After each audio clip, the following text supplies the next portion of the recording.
सच के साथ। नमस्कार, सिटी वाराणसी लाइव में आप सभी का स्वागत है। मैं हूं अमित मिश्रा। आइए अब तक की खास खबरों पर डालते हैं एक नजर।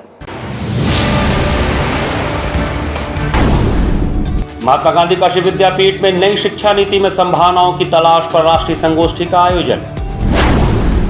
पीएम मोदी 29 अप्रैल को गंगा पुष्करालू में आए तीर्थयात्रियों को वर्चुअली करेंगे संबोधित। बीएचयू में होने जा रही है आधुनिक मणि परीक्षण और अनुसंधान प्रयोगशाला की स्थापना। और बीएचयू के विद्यालयों में प्रवेश के लिए कक्षा 11 के बायोलॉजी की परीक्षा शांतिपूर्ण ढंग से संपन्न।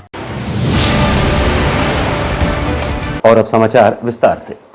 महात्मा गांधी काशी विद्यापीठ की अकादमिक समिति तथा ट्रेनिंग एंड प्लेसमेंट सेल द्वारा नई शिक्षा नीति 2020 में संभावनाओं की खोज विषय पर राष्ट्रीय संगोष्ठी का आयोजन हुआ। शुक्रवार को महात्मा गांधी काशी विद्यापीठ वाराणसी की अकादमिक समिति तथा ट्रेनिंग एवं प्लेसमेंट सेल द्वारा नई शिक्षा नीति 2020 में संभावनाओं की खोज विषय पर राष्ट्रीय संगोष्ठी का आयोजन किया गया। संगोष्ठी की अध्यक्षता महात्मा गांधी काशी विद्यापीठ के कुलपति प्रोफेसर आनंद कुमार त्यागी ने किया। संगोष्ठी में मुख्य अतिथि के रूप में जम्मू और कश्मीर के लेफ्टिनेंट गवर्नर माननीय मनोज सिन्हा रहे। संगोष्ठी में विशेष अतिथि के रूप में एनआईटी प्रयागराज के डायरेक्टर प्रोफेसर रमाशंकर वर्मा थे। अपने संबोधन में मुख्य अतिथि मनोज सिन्हा ने कहा कि राष्ट्रीय शिक्षा नीति हमें बदलाव का माहौल दे रही है। यह एकदम नया समय है जिसकी वजह से हम दुनिया के साथ कदम से कदम मिलाकर चल सकते हैं। इस शिक्षा नीति के द्वारा हमें स्वतंत्र चिंतन का मौका दिया गया है। हमारे विश्वविद्यालय को छात्रों के छिपे हुए टैलेंट को पहचानने का कार्य करना चाहिए। हमें अपनी शिक्षा व्यवस्था को व्यवहारिक बनाना चाहिए। हमें उस पद्धति को छोड़ना होगा जो विद्यार्थी के भीतर तनाव पैदा करे। राष्ट्रीय शिक्षा नीति में इन सभी समस्याओं का समाधान है। संगोष्ठी की अध्यक्षता करते हुए महात्मा गांधी काशी विद्यापीठ के कुलपति प्रोफेसर आनंद कुमार त्यागी ने कहा कि नई शिक्षा नीति के द्वारा हमें अपने ज्ञान परंपरा को आगे बढ़ाना होगा। संगोष्ठी में स्वागत भाषण निदेशक अकादमिक समिति प्रोफेसर बंशीधर पांडे द्वारा दिया गया। संगोष्ठी का संचालन डॉक्टर आरती विश्वकर्मा तथा धन्यवाद ज्ञापन विश्वविद्यालय के कुल सचिव हरिश्चंद्र द्वारा दिया गया। जो नई ये हमारी राष्ट्रीय शिक्षा नीति 2020 में आई थी, इसमें शिक्षा में आमूलचूल परिवर्तन किए गए हैं और ये परिवर्तन केवल विश्वविद्यालय स्तर पे नहीं, स्कूलों से लगा के कॉलेजों और फिर विश्वविद्यालय सभी स्तर पे हैं। इसको आम आदमी तक पहुंचाना, सारे स्कूलों तक पहुंचाना, सारे महाविद्यालयों तक पहुंचाना, विश्वविद्यालयों तक पहुंचाना आज एक सबसे बड़ी चुनौती है। और उसी चुनौती को स्वीकार करते हुए काशी विद्यापीठ ने ये हमारा जो नेशनल सेमिनार है ये आयोजित किया है। और इसमें आज का हमारा नई शिक्षा नीति का स्टेटस क्या है और भविष्य में कैसे योजनाएं बनाई जाएं ताकि नई शिक्षा नीति को ठीक से लागू किया जाए, ये सारी चीज़ों पे विचार किया जाएगा। शनिवार को प्रधानमंत्री नरेंद्र मोदी गंगा पुष्करालू में आए हुए तीर्थयात्रियों को वीडियो कॉन्फ्रेंसिंग के माध्यम से संबोधित करेंगे। प्रधानमंत्री नरेंद्र मोदी 29 अप्रैल को गंगा पुष्करालू में आए तीर्थयात्रियों को संबोधित करेंगे, जिसको लेकर हनुमान घाट स्थित श्री कांची कामकोटी मंदिर में आयोजित प्रेस वार्ता में श्री काशी तेलुगु समिति द्वारा विस्तृत जानकारी दी गई। पत्रकारों से बातचीत में राज्यसभा सांसद जीवीएल नरसिम्हा ने बताया कि 29 अप्रैल की शाम 6 बजे से रात्रि 9 बजे तक सांस्कृतिक कार्यक्रमों का आयोजन होगा। इस आयोजन का नाम काशी तेलुगु संगमम दिया गया है। इस कार्यक्रम में प्रधानमंत्री नरेंद्र मोदी शाम 7 बजे वीडियो कॉन्फ्रेंसिंग के जरिए काशी आए सभी तीर्थयात्रियों का स्वागत करेंगे। पीएम के संबोधन का तेलुगु में भी अनुवाद किया जाएगा। सांस्कृतिक कार्यक्रम में मां गंगा की आराधना, चारों वेदों का पारायण एवं अन्य सांस्कृतिक कार्यक्रमों का आयोजन होगा। उन्होंने बताया कि एक भारत श्रेष्ठ भारत की परिकल्पना गंगा पुष्करालू में देखने को मिल रहा है। मानसरोवर घाट पर संबोधन सुनने के लिए मंच बनाकर विशाल एलईडी स्क्रीन लगाई जाएगी। संबोधन में से पूर्व विद्वान आचार्य चारों वेदों का लघु पारायण करेंगे। यह सुखद संयोग होगा कि पारायण के दौरान चारों वेदों की सभी शाखाओं के अधिकृत विद्वान होंगे। आयोजकों ने इस कार्यक्रम को सफल बनाने के लिए काशी वासियों को भी आमंत्रित किया है। इस वार्ता में श्री काशी तेलुगु समिति के सचिव व श्री राम आंध्रा आश्रम के मैनेजिंग ट्रस्टी श्री वीवी सुंदर शास्त्री आदि उपस्थित थे। इस अवसर पर कल दिनांक 29 अप्रैल 2023 को सायं 6 बजे मानसरोवर घाट स्थित एक कार्यक्रम का आयोजन किया गया है, जो काशी तेलुगु संगमम के रूप में इसका हम लोग कार्यक्रम कर रहे हैं। इसमें वेद पारायण, वेद नादम के रूप में कार्यक्रम होगा। और स्तोत्र पारायण का भी इसमें हम लोग कर रहे हैं, जो कि ऑनलाइन वहाँ से सभी लोग सुनेंगे। जो काशी आ रहे हैं, जो नहीं आ पा रहे हैं, वे भी घर में बैठकर यह पारायण करके इसका पुण्य कमा सकते हैं। इसके बाद इसी उपलक्ष्य में हमारे भारत के प्रधानमंत्री जी श्री नरेंद्र मोदी जी के द्वारा काशी में आए हुए तेलुगु भाषी लोगों को और तेलुगु भाषी लोगों को जो जहाँ भी हों, उनको इस पुष्करालु के अवसर पर शुभकामनाएं देंगे, संदेश देंगे। काशी हिंदू विश्वविद्यालय के विद्यालयों में प्रवेश के लिए शुक्रवार को जीव विज्ञान की परीक्षा शांतिपूर्ण ढंग से संपन्न हुई। काशी हिंदू विश्वविद्यालय के विद्यालयों में प्रवेश के लिए आज शुक्रवार को बायोलॉजी की परीक्षा शांतिपूर्ण ढंग से संपन्न हुई। तीसरे दिन भी 11वीं कक्षा में प्रवेश के लिए परीक्षाएं हुई। परीक्षा के दौरान काफी मुकम्मल सुरक्षा व्यवस्था की गई थी, ताकि परीक्षा के दौरान किसी भी प्रकार का व्यवधान न पड़े। 11वीं कक्षाओं में एडमिशन के लिए प्रवेश परीक्षाएं वाराणसी के विभिन्न दर्जनों विद्यालयों को परीक्षा केंद्र बनाए गए थे। बता दें कि बीएचयू में प्रवेश परीक्षाएं 26 अप्रैल 2023 से 30 अप्रैल 2023 तक आयोजित की जा रही हैं, जिसमें लाखों की संख्या में परीक्षार्थी परीक्षा देने दूर दूर से पहुंचेंगे। आज हुई प्रवेश परीक्षा में हजारों की संख्या में पंजीकृत अभ्यर्थी शामिल हुए। इन परीक्षा केंद्रों से 20 काशी हिंदू विश्वविद्यालय में बनाए गए हैं। कक्षा 11वीं के लिए 28 को परीक्षा हुई तथा 29 एवं 30 अप्रैल को प्रवेश परीक्षाएं होंगी। आज कक्षा 11वीं के लिए बायोलॉजी का परीक्षा आयोजित किया गया था। परीक्षा देने पहुंचे अभ्यर्थियों ने बताया कि आज का परीक्षा काफी कठिन रहा। बायोलॉजी में परीक्षा के दौरान सबसे ज्यादा कठिन रसायन विज्ञान लगा। फिलहाल हम लोग परीक्षा की तैयारी करके आए हैं और उम्मीद है कि इस बार परीक्षा में हम लोग सफल होंगे। परीक्षा देने के लिए कई जनपदों से हजारों की संख्या में परीक्षार्थी तथा उन्हें परीक्षा दिलाने के लिए उनके अभिभावक पहुंचे थे। पर इजी था, लेकिन हिंदी का जो पार्ट था, हिंदी को जो पोर्शन था वो थोड़ा डिफिकल्ट था, क्योंकि चीज़ें ऐसी थी कि हमने पढ़ाई नहीं था, इसलिए वो थोड़ा डिफिकल्ट था। एग्ज़ाम बहुत अच्छा आया था और इजी भी था। थोड़ी इसके लिए मोस्टली 2 to 3 आवर्स। सबसे हार्ड क्या लगा आपको? केमिस्ट्री। यहाँ पर वक्त चला छोटे से ब्रेक का, बने रहिए सिटी वाराणसी लाइव के साथ।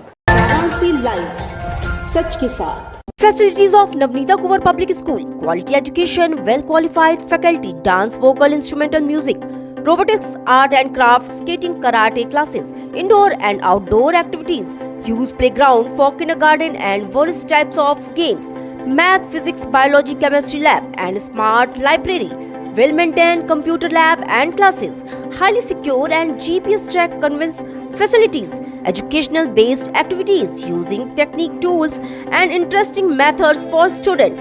Navneeta Kuvar Public Schools, Swahi near BHU Hyderabad Gate, Varanasi.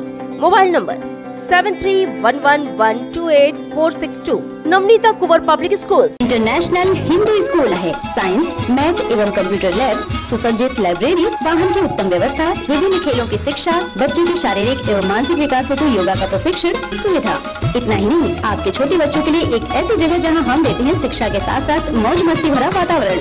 International Hindu school, Nagwa, Lanka, Varanasi. Swami Harsewanand public school, वातानुकूलित छात्र छात्राओं हेतु छात्रावास की सुविधा, हरितिमा युक्त खेल का मैदान, indoor game, outdoor game, NCC, ABC certificate तथा कैरियर काउंसलिंग की सुविधा, विज्ञान, कला तथा कॉमर्स के साथ वैकल्पिक विषयों की एक लंबी श्रृंखला, कम फीस में उत्कृष्टम अध्ययन की व्यवस्था, शहर के सभी भागों क्षेत्र में बस की सुविधा, विज्ञान, कंप्यूटर तथा सभी आधुनिकतम प्रयोगशाला है, ऑडियो वीडियो क्लासेस की सुविधा। Swami Harsewanand public school and hostel, शिक्षण समूह, शाखाएं हड़वाघाट, Ramna, Varanasi. Phone number 9454995413। Jagatganj, Varanasi. Phone number 7408457111। Banpurwa, Ramna, Varanasi. Phone number 9554955412। Railway station road, Durg, Sonbhadra. Phone number 7081109710। Marsara, Ghorawal, Sonbhadra. Phone number 955496319495 एवं स्वामी हरसेवानंद महाविद्यालय Churk, Sonbhadra. Phone number 7081109711। Swami Harsewanand public school पाठशाला ही नहीं, संस्कारशाला भी है। I am a student of Jeevandeep Mahavidyalaya. I am proud of Mahavidyalaya for excellent faculty, best support and best infrastructure and best place. I am a student of Jeevandeep Mahavidyalaya. I am proud of Mahavidyalaya for excellent faculty, best support and best infrastructure and best place. I am a student of Jeevandeep Mahavidyalay. I am proud of Mahavidyalay for excellent faculty, best support and best infrastructure and best place. Corona virus ने देश में एक बार फिर से रफ्तार पकड़ ली है। ऐसे में जरूरी है कि सभी लोग पूरी एहतियात बरतें। घर से बाहर निकलते समय मास्क का सदैव प्रयोग करें। समय समय पर हाथों को सैनिटाइजर से सैनिटाइज करें। ज्यादा भीड़ भाड़ वाली जगहों में जाने से बचें। 2 गज की दूरी का पालन करें। स्वस्थ रहें, सुरक्षित रहें। जनहित में जारी वाराणसी लाइव। वाराणसी लाइव, सच के साथ। ब्रेक के बाद आपका स्वागत है।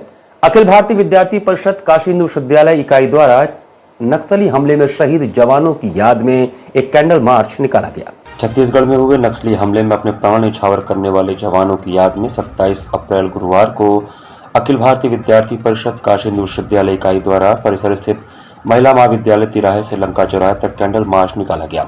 इस दौरान विद्यार्थियों द्वारा नक्सलवाद मुर्दाबाद, अर्बन नक्सल मुर्दाबाद के नारे लगाए गए। इसके पश्चात सभा कर वीरों को श्रद्धांजलि अर्पित की गई एवं देश के दुश्मन माओवादी लाल आतंकियों के खिलाफ उचित प्रतिकार का संकल्प विद्यार्थियों ने लिया। इस दौरान इकाई मंत्री पुनीत मिश्रा ने संबोधित करते हुए कहा कि छत्तीसगढ़ में नक्सलियों द्वारा किए गए कायराना हमले में अपने प्राणों को न्यौछावर करने वाले वीर जवानों को हम अपनी श्रद्धांजलि अर्पित करते हैं। इसी के साथ हम सरकार से मांग भी करते हैं कि ऐसे कायराना हमलों का उचित प्रतिकार किया जाए। नक्सलियों का सफाया जंगलों से होने के साथ ही उनके बौद्धिक समर्थन देने वाले अर्बन नक्सलियों का भी सफाया देश के परिसरों से होना चाहिए। यह अर्बन नक्सल बौद्धिक आतंकवाद के सहारे नक्सली आतंकियों की कायरता को सही ठहराने का प्रयास करते हैं।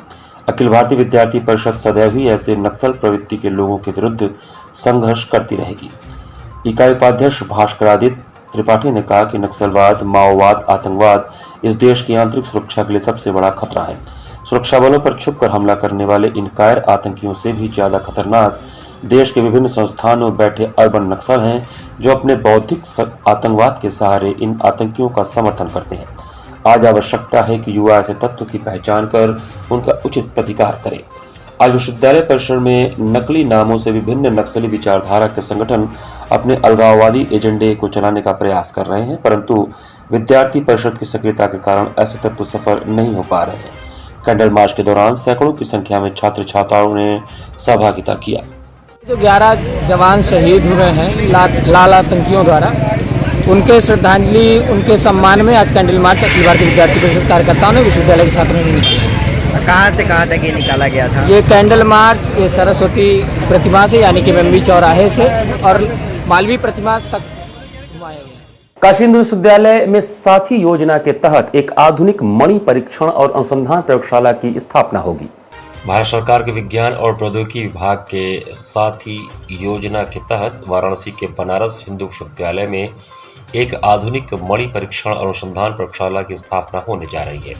27 अप्रैल को दोपहर 3:30 बजे गुणवत्ता टेस्टिंग और रत्नों के व्यापार से जुड़े उद्योग प्रतिनिधियों और रत्न विज्ञान के विशेषज्ञों के बीच एक बातचीत हुई। इसमें महत्वपूर्ण शिक्षकों में से पूर्व महानिदेशक GND आश जैसे महानिदेशक, बनारस हिंदू विश्वविद्यालय के भू विज्ञान विभाग के प्रोफेसर NV चलपति राव और भारतीय मानक ब्यूरो BIS के पूर्व उच्च अधिकारी मिस्टर नीरज पांडे शामिल थे। भूविज्ञान और रसायन विभागों के संस्थागत सदस्यों के साथ साथ भारतीय उद्योग संघ के अध्यक्ष मिस्टर राजेश भाटिया भी मौजूद थे। वाराणसी से लगभग 20 शीर्ष रत्न व्यापारियों ने इस उद्योग गोष्ठी में हिस्सा लिया। बैठक बहुत सक्रिय था और उद्योग प्रतिनिधियों ने अहम सुझाव दिए जो प्रयोगशाला स्थापित करने के लिए उपकरणों की खरीद में शामिल किए जाएंगे। साथ ही BHU के समन्वयक और भारतीय विज्ञान संस्थान बनारस हिंदू विश्वविद्यालय के विज्ञान संस्थान के निदेशक प्रोफेसर अनिल के त्रिपाठी ने बताया कि यह इस क्षेत्र में इस प्रकार की पहली बार हो रहा है कि एक प्रयोगशाला स्थापित किया जा रहा है। इस प्रयोगशाला को BHU के सेंट्रल डिस्कवरी सेंटर CDC में स्थान दिया जाएगा। इस प्रयोगशाला के संचालन को सुनिश्चित करने के लिए भूविज्ञान, रसायन और भौतिकी के विभागों से माइनरोलॉजी और एक्सरे स्पेक्ट्रोस्कोपी जैसे उच्च शिक्षकों से मिलकर टीम का गठन किया जाएगा। साथ ही भारतीय भूवैज्ञानिक सर्वेक्षण के रत्न परीक्षण प्रयोगशाला के पूर्व प्रमुख जैसे बाहरी विशेषज्ञ भी होंगे। प्रस्तावित रत्न परीक्षण सुविधा कई नवीनतम विकसित उपकरणों से लैस होगी, जिसमें एक FTIR Fourier transform infrared spectroscope, laser Raman spectroscope, EDXRF, energy dispersive X-ray fluorescence spectrometer, tabletop XRD, X-ray diffractometer, UV VINER, ultraviolet visible और नियर इंफ्रारेड स्पेक्ट्रोमीटर, द्विबिंबी और ध्रुवीय माइक्रोस्कोप और एक लेजर कटर शामिल होंगे। इन उपकरणों का उपयोग रत्नों की संरचना, रासायनिक गुणधर्म, रंग और समावेशन जैसे विभिन्न पहलुओं की पहचान करने के लिए किया जाएगा। इस सुविधा को 3.75 करोड़ रुपए के निवेश से स्थापित किया जाएगा। भारत इस तरह की टेस्टिंग लैब से अछूता था अब तक, और जेम आज हर घर में, हर व्यक्ति को हिंदुस्तान में और हिंदुस्तान के बाहर लगभग सब लोगों की ये ज़रूरत है। और सब लोग कहीं ज्योतिष से जुड़ा है, कहीं और किसी विधा से जुड़ा है, हर लोग जेम का उपयोग कर रहे हैं।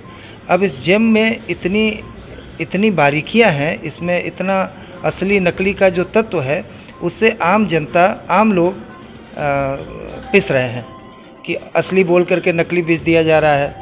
तो आम जनमानस को इस चीज़ का फ़ायदा मिलेगा। प्लस BHU में इस लैब के होने का सबसे बड़ा लाभ ये है कि यहाँ स्टूडेंट्स हैं, उस पर रिसर्च करेंगे, उस पर और नई चीज़ें, अच्छी चीज़ें खोज के लाई जाएंगी। सनबीम स्कूल सारनाथ में NDRF की टीम ने विद्यार्थियों को मॉक अभ्यास के माध्यम से सुरक्षा का प्रशिक्षण दिया। वाराणसी स्थित NDRF टीम उप महानिरीक्षक मनोज कुमार शर्मा के दिशा निर्देशन में आपदा जोखिम न्यूनीकरण हेतु विभिन्न संस्थानों और हितधारकों को सशक्त बनाने के लिए वृहद पैमाने पर मॉक अभ्यास, क्षमता निर्माण कार्यक्रम व जन जागरूकता के अभियान चला रही है तथा शिक्षण संस्थानों में आपदा से बचाव हेतु स्कूलों में स्कूल सुरक्षा एवं प्रशिक्षण कार्यक्रम आयोजित कर रही है। इसी कड़ी में शुक्रवार को उप कमांडेंट अभिषेक कुमार राय की अगुवाई में सनबीम स्कूल सारनाथ के बच्चों को NDRF की टीम द्वारा स्कूल सुरक्षा एवं आपदा प्रबंधन का प्रशिक्षण दिया गया।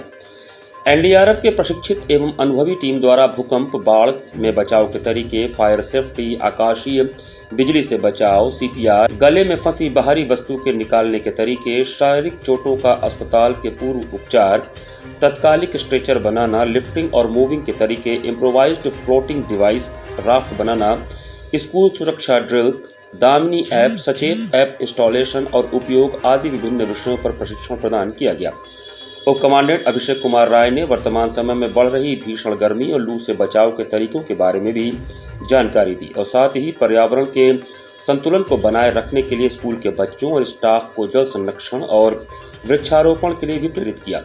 इस कार्यक्रम में सनबीम स्कूल के बच्चों, शिक्षकों व अन्य कर्मचारियों ने बढ़ चढ़कर भाग लिया और राहत बचाव की बारीकियों को जाना। प्रधानाचार्य सौमिता चटर्जी ने धन्यवाद ज्ञापन देते हुए प्रशिक्षण कार्यक्रम का समापन किया। इसी के साथ सिटी वाराणसी लाइव का ये संस्करण हम समाप्त करते हैं। मुझे दीजिए आज्ञा। नमस्कार।